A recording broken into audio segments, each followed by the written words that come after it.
Bonjour les élèves, j'espère que vous allez bien. Aujourd'hui, dans cette vidéo, je vais vous présenter le cours du triangle, rectangle et cercle. Ce cours que nous avons déjà commencé en classe et je vais le continuer avec vous en deux parties à distance. Alors, avant de commencer, j'aimerais bien de faire un rappel général sur toutes les parties que nous avons vues en classe. Alors, un triangle rectangle est constitué de trois côtés, bien évidemment, et un angle droit. Les deux premiers côtés, ils s'appellent les côtés de l'angle droit. Alors, ce sont les côtés adjacents à l'angle droit. Et le troisième, il s'appelle l'hypoténuse. Alors, c'est quoi l'hypoténuse? L'hypoténuse, par définition, est le côté opposé de l'angle droit et c'est aussi le côté le plus long dans le triangle rectangle. Alors, sur la figure, vous voyez avec moi, donc il y a le côté EF qui représente l'hypoténuse, d'accord? Et les côtés DF et DE, ce sont les côtés de l'angle droit.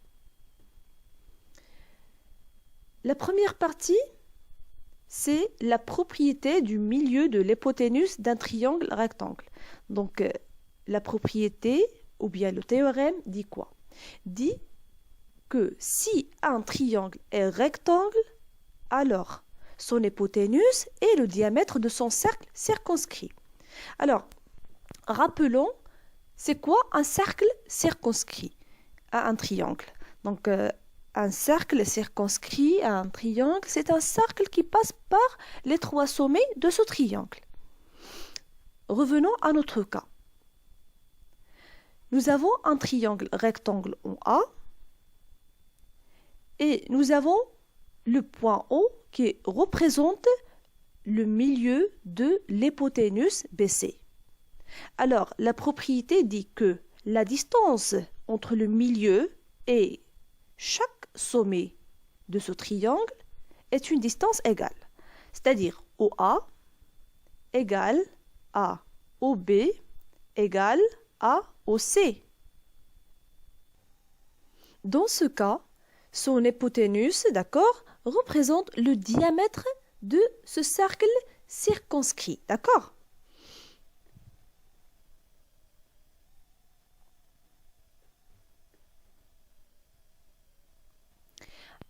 Passons à la réciproque. La propriété réciproque, d'accord? Si un point A est sur un cercle de diamètre BC, donc nous avons un point sur un cercle de diamètre BC. Alors le triangle ABC est rectangle en A. C'est-à-dire, si vous prenez, d'accord, si vous prenez un cercle de diamètre connu, d'accord, et vous prenez, d'accord, le milieu ou bien le centre de ce cercle qui est O dans ce cas-là, d'accord, et un point qui appartient au cercle, je prends par exemple dans ce cas-là le point A, alors ce point constitue avec les deux extrémités du diamètre un triangle qui va être rectangle en ce point. D'accord? Donc, les points A, A' et A2' appartiennent au cercle de diamètre BC. Donc, ABC, A'BC et A2'BC sont rectangles respectivement en A, A' et A2'. A2', pardon. Alors, la première propriété sert à faire quoi? Sert à démontrer ou bien à montrer sur des distances ou bien des longueurs à partir d'une donnée qui est le triangle rectangle. Donc, je dois avoir le triangle rectangle comme donnée pour déduire tout ce qui est en relation avec les longueurs. La réciproque, c'est le contraire. Je ne sais pas si le triangle est rectangle, d'accord? Mais j'ai la donnée qui me dit que les distances, par exemple ici, les distances OA', OC et OB sont égaux, d'accord? Alors, je peux déduire dans ce cas-là que le triangle est rectangle. Donc là, le triangle rectangle est une conclusion et non pas une donnée, d'accord?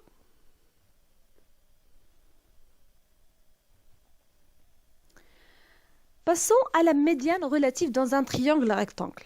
Alors, si un triangle est rectangle, alors la longueur de la médiane relative à l'hypoténuse a pour longueur la moitié de celle de l'hypoténuse. Alors, la médiane relative, tout le monde sait c'est quoi une médiane? Une médiane, c'est une droite qui passe par le sommet d'un triangle et le milieu du côté opposé. Nous avons déjà vu ça dans le cours des droites particulières, d'accord? Alors, prenons un exemple. Dans le triangle ABC rectangle en A, O est le milieu de l'hypoténuse et BC égale à 10. Donnez la longueur AO. Alors AO représente dans ce cas-là la médiane relative. D'accord? La médiane relative à l'hypoténuse A pour longueur la moitié de celle de l'hypoténuse. Alors si je connais la valeur de l'hypoténuse, je peux déduire facilement, d'accord, la valeur de la médiane relative AO, d'accord? Alors, vous voyez ici, AO est la médiane issue de A, car elle passe par le sommet A, d'accord? Et le milieu du côté opposé, c'est le milieu de l'hypoténuse, d'accord? Alors, O est donc le centre du cercle circonscrit, bien sûr, parce que c'est distance égale à OB égale à OC. OA égale à OB égale à OC égale à BC sur 2. Donc, c'est une division ici, d'accord? C'est une division. Égale à 10 sur 2, d'accord? Égale à 5 cm. Puisque l'hypoténuse égale à 10 cm, automatiquement, cette distance va être la moitié. Passons à la réciproque. Si la longueur du côté le plus long d'un triangle est le double de la longueur de la médiane associée, alors le triangle est rectangle. C'est la même chose que nous avons déjà vu dans la réciproque, la première réciproque. Il sert à dire la même chose, d'accord? Ici, on peut utiliser les longueurs pour déduire est-ce que le triangle est rectangle, d'accord? Si nous avons cette condition-là, d'accord, la longueur du côté le plus long d'un triangle est le double de la longueur de la médiane associée, on peut déduire que le triangle est rectangle. Nous avons déjà vu ça en classe. Alors, prenons un exemple. AIC est un triangle isocèle. Vous voyez ici, donc AI égale à IC. Et B, c'est le symétrique de C par rapport à I.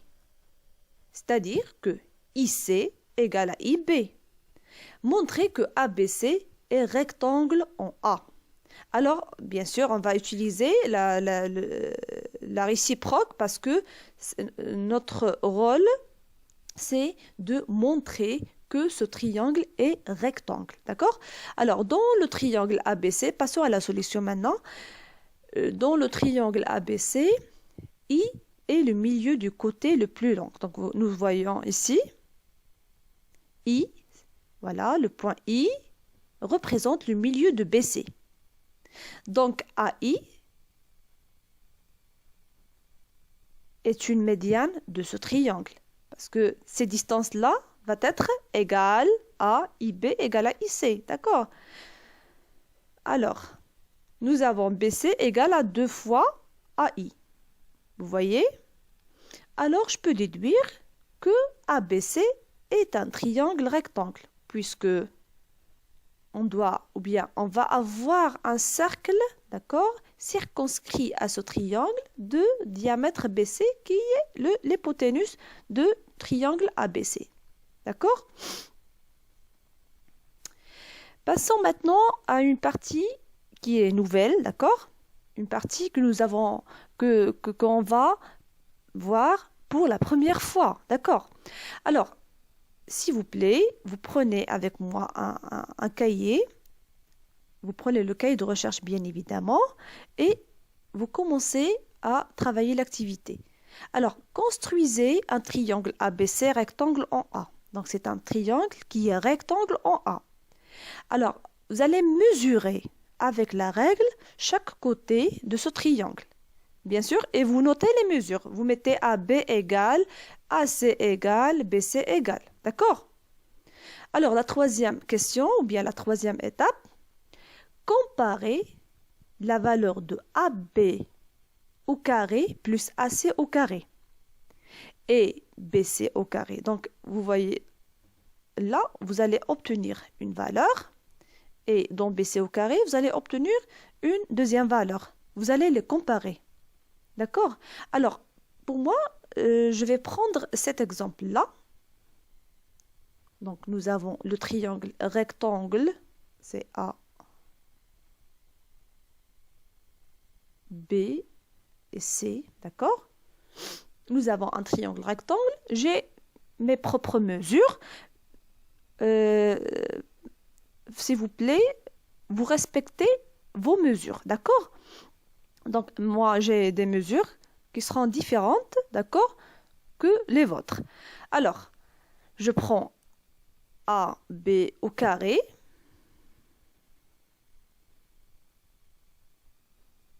Égale, ou bien plus AC au carré. Et je vais voir ce que ça va donner. Égale, AB, la valeur de AB, c'est 6 cm pour moi. D'accord? 6 au carré, plus AC, c'est 8 cm. 8 cm. D'accord? Égale à 36. Vous pouvez utiliser les calculatrices, bien évidemment. Plus 64. Ça va donner 100.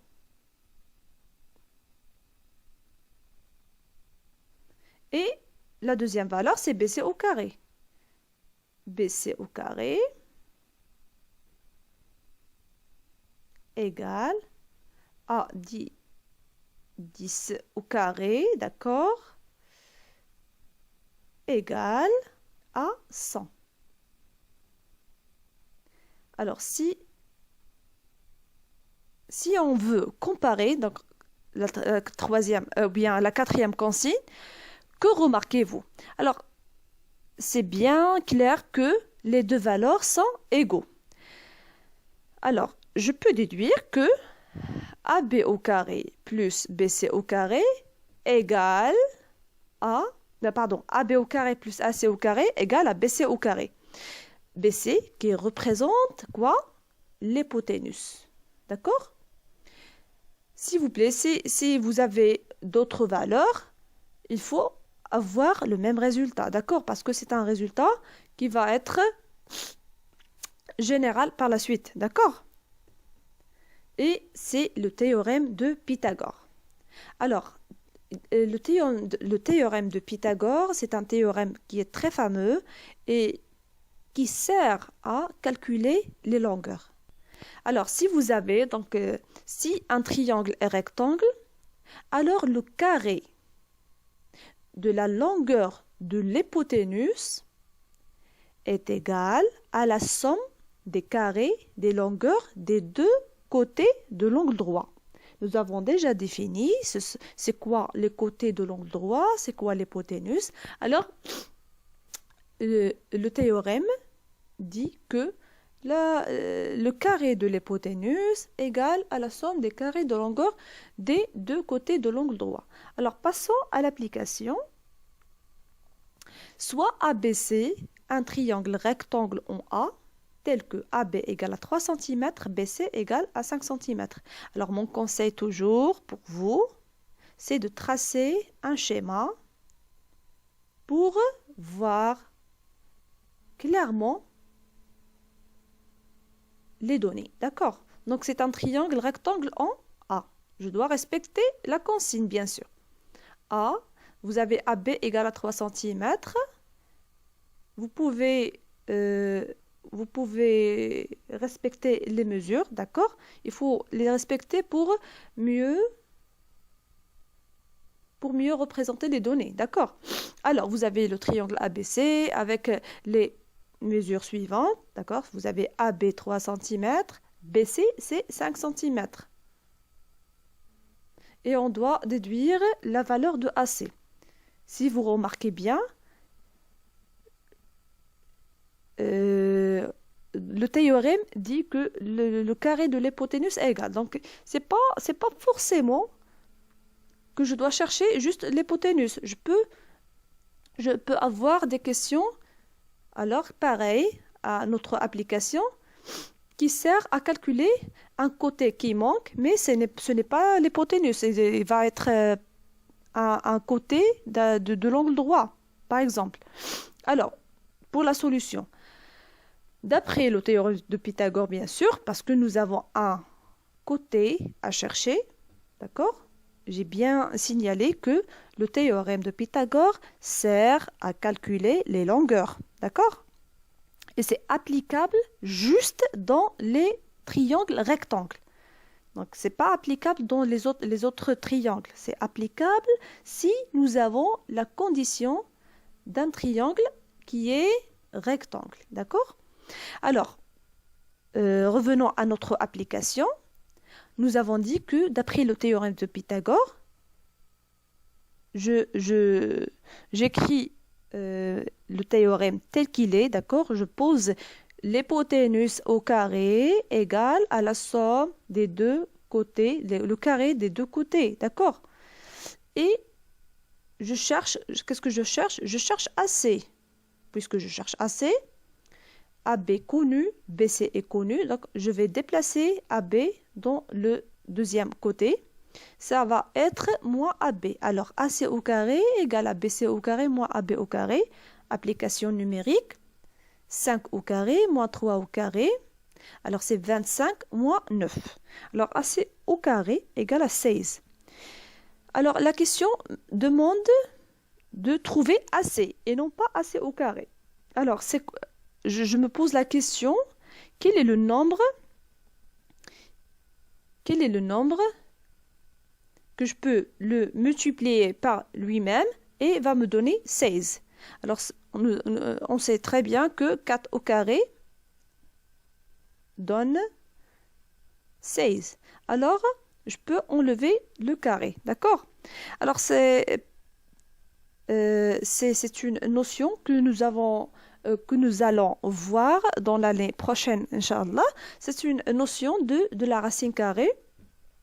Si vous avez un carré qui est parfait, par exemple comme 9, comme 4, 9, 16, donc ce sont des carrés qui sont parfaits, je peux les calculer facilement.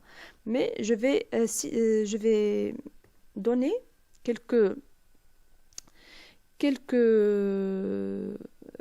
conseils pour les trouver sur la calculatrice. D'accord? Vous pouvez utiliser la calculatrice et les trouver facilement. D'accord?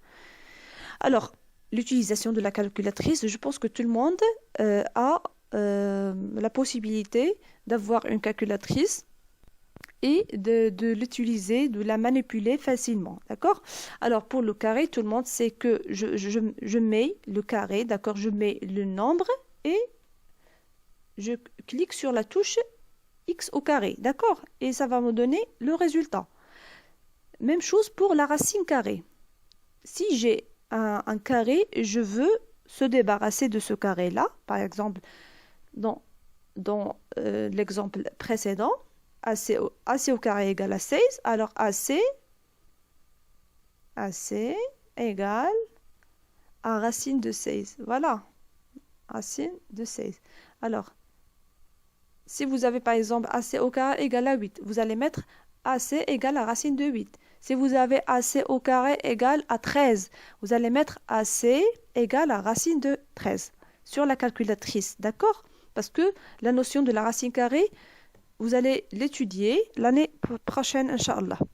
Alors, revenons à la partie de la calculatrice. Vous mettez racine, tout simplement, sur la calculatrice et vous tapez le nombre que vous voulez et ça va donner le résultat désiré, d'accord? Passons au devoir. S'il vous plaît, je vous recommande, chers élèves, de travailler les exercices attentivement, d'accord? Sur le cahier de recherche, après avoir les recopiés sur le cahier des exercices, d'accord? Il faut les recopier sur le cahier des exercices et après les travailler sur le cahier de recherche. Vous avez ici 4 exercices et ils sont un petit peu similaires pour juste pratiquer, d'accord, la nouvelle notion de théorème de Pythagore que nous avons vu aujourd'hui. Merci pour votre attention et Inch'Allah, on va continuer notre cours dans la prochaine vidéo.